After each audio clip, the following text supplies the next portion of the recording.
তবে হচ্ছে এই দায়টা যে শুধুমাত্র একা আমাদের তাও না, এই দায়টা হচ্ছে গভর্নমেন্টের বিভিন্ন অঙ্গ সংস্থার, এই দায়টা হচ্ছে আমরা কিন্তু গভর্নমেন্ট থেকে আলাদা, এই কথাটা আমরা বারবার বোঝাতে চেষ্টা করছি।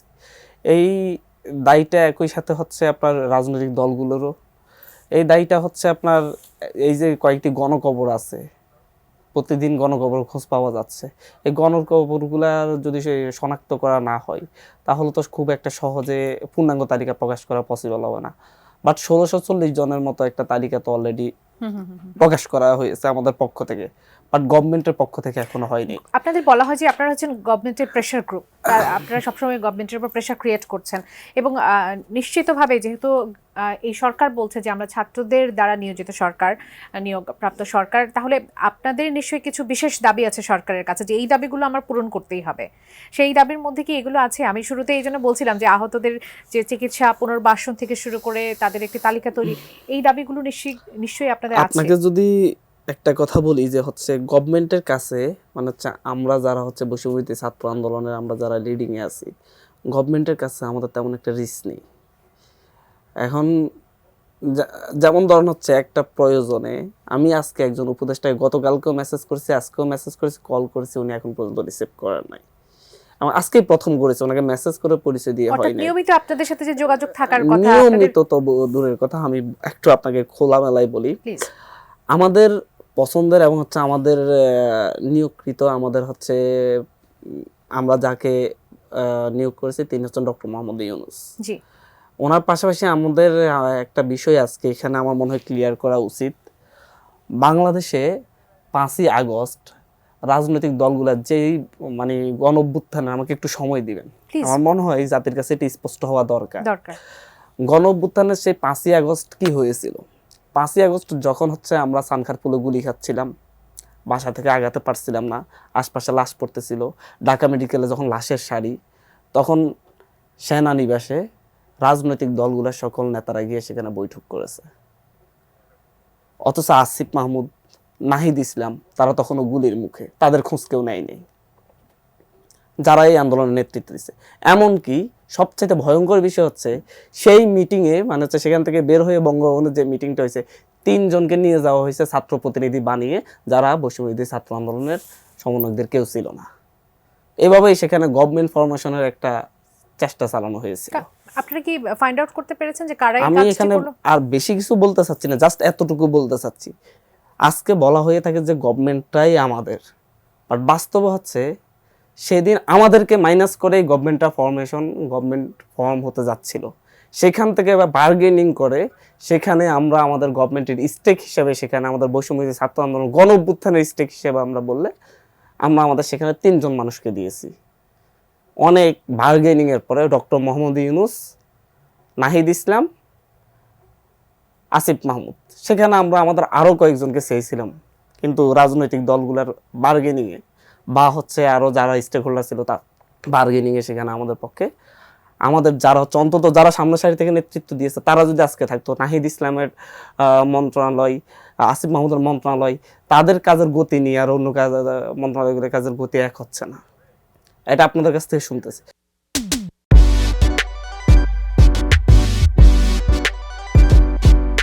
বাট গণ অভ্যুত্থানের শক্তিকে ধারণ করে যদি করতো সেদিন রাজনৈতিক দলগুলো, সেদিন প্রথম হচ্ছে আমাদের শহীদদের রক্তের সাথে বেইমানি করছে, প্রতারণা করেছে, এবং বৈষম্যবিরোধী ছাত্র আন্দোলন প্ল্যাটফর্মের সাথে প্রতারণা করেছে। যেদিন বঙ্গভবনে বৈষম্যবিরোধী ছাত্র আন্দোলনের প্ল্যাটফর্মের বাইরের 3 জন ব্যক্তিকে প্রতিনিধি হিসেবে তারা নিয়ে যায়, তাই চিনে না বৈষম্যবিরোধী ছাত্র আন্দোলনের প্রতিনিধি কারা? আজকে আমাদেরকে সারা দিন কথা শুনতে হচ্ছে আমরা গভর্নমেন্টের এই ফরমেশন। আমরা স্পষ্ট করে বলতে চাচ্ছি, এই গভর্নমেন্টের আমরা ডক্টর মোহাম্মদ ইউনূসকে অনেক বার্গেনিং করে ওনাকে এখানে আমরা এনেছি, কারণ বাংলাদেশের জন্য, বাংলাদেশের অর্থনীতির জন্য, বাংলাদেশের ভবিষ্যতের জন্য। পাশাপাশি বার্গেনিং করে সেখানে আমরা আমাদের 2 জন উপদেষ্টা রেখেছি, পরবর্তীতে আমাদের মাহফুজ আব্দুল্লাহ ভাইকে অ্যাড করা হয়েছে। এরপরে হচ্ছে আজ পর্যন্ত গভর্নমেন্টের প্রতিটা উপদেষ্টা, একজন উপদেষ্টাও যদি আমাদেরকে রিস্ক করতো যে হচ্ছে বৈষম্যবিরোধী ছাত্র আন্দোলনের লিড দেওয়া পরিচিত ফেস আছে 10 থেকে 12টা, অন্তত 10 থেকে 12 জন, আমি বলছি না সারা দেশের সাথে যোগাযোগ করতে হবে, এই 10 থেকে 12 জনের সাথে মানে একদিনের জন্য মিটিং করার সময় হয়নি যে উপদেষ্টা পরিষদের। ওনাদের দায়ীগুলো কেন আমরা নিব এখানে বসে? ওনারা যদি না পারে ওনারা সরে যাবে। এই কথাই তো এই- আসলে বলেছিল এই কথাগুলা সরকার তো এই আমরা কথা বলেই স্পষ্টত মানে আজকে টিএনের এখানে বলতে চাচ্ছি, এই রক্তের উপর দিয়ে যে ইয়েটা হয়েছে, যে গণঅভ্যুত্থানটা হয়েছে, আমরা যারা আহত, আমরা যারা রাজপথে গুলির সামনে দাঁড়িয়ে ইয়ে করেছি, আমরা কেমন বাংলাদেশ দেখতে চাচ্ছি, এই কেমন ওনার মন্ত্রণালয় কেমন দেখতে চাচ্ছি, তার উচিত ছিল, তাদের উচিত ছিল আমাদেরকে ডেকে সেটা শোনা। আপনারা কেমন দেখতে চাচ্ছেন? ওনারা রাষ্ট্র চালাচ্ছেন, একটা কোটায় পেয়ে গেছেন, এসে গেছেন, এভাবে চলতেছে। অর্থাৎ নাহিদ, আসিফ, ডক্টর মোহাম্মদ ইউনূস, আপনাদের যারা যারা পছন্দের লিস্টে যারা আছেন, তারা কি তাহলে আপনি স্পষ্ট করে অনেক কিছু বলেছেন, তারা কি আপনাদের যে চাওয়াটুকু সেটি কি পুরোপুরিভাবে সেটি কি আসলে পূরণ করার সুযোগ? আপনারা একটা জিনিস দেখবেন যে হচ্ছে আসিফ মাহমুদ নাহিদ ইসলামের লড়াইটা, রাষ্ট্রের ভিতরে থেকে ওনাদের যে লড়াইটা এই গণঅভ্যুত্থানকে টিকে রাখার জন্য, এটা একটা ইতিহাস হয়ে থাকবে। আসিফ মাহমুদ ক্রীড়া ও যুব মন্ত্রণালয়ে ছিলেন, শ্রম মন্ত্রণালয়ে ছিলেন, শ্রমিকদের এত বড় আন্দোলন গত 16 বছরও হয়নি, সেই আন্দোলনটা ট্যাকেল দিয়েছেন তেমন কোনো রক্তপাত ছাড়াই। আওয়ামী লীগের গত সেশনে আমার মনে আছে যে একটা ছোট আন্দোলন নিয়ে একদিনে 4টা লাশ ফেলেছিল গাজীপুরে, একটা আন্দোলন। বাট সারা দেশে যেভাবে চলছে এটা উনি সামাল দিয়েছেন। পাশাপাশি উনি যখন হচ্ছে দ্রব্যমূল্যের দাম বেড়ে গেছে, বাজারে বাজারে গিয়ে উনি দেখছেন দ্রব্যমূল্যের নিয়ন্ত্রণের জন্য কাজ করেছেন। এখন এই দুইজন মানুষ যেই পরিমাণ কাজ করে সারা দিন রাত আজ পর্যন্ত ওনাদের ইয়ে থেকে, বাকিদের গুলা কেন দৃশ্যমান হচ্ছে না?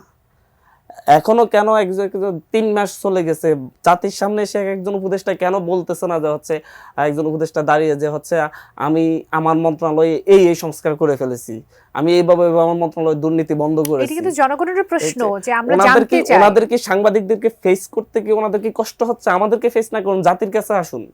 আজ পর্যন্ত মানে আমি নিজে সচিবালয়ে একদিন গিয়েছিলাম, জি, একদিন সচিবালয়ে গিয়েছিলাম, আজ পর্যন্ত আমরা সচিবালয়ে কখনো যাচ্ছি না। আমাদের মানে আমরা চাচ্ছি না যে গভর্নমেন্টের স্টেক হিসেবে, গভর্নমেন্টের পার্ট হিসেবে আমাদেরকে উপস্থাপন করা হোক।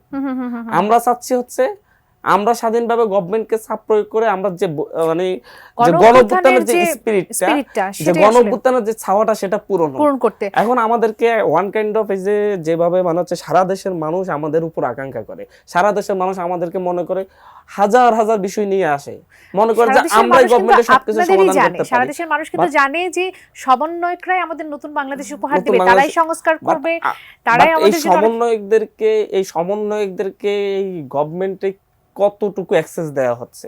ন্যূনতম অ্যাক্সেস দেওয়া হচ্ছে না।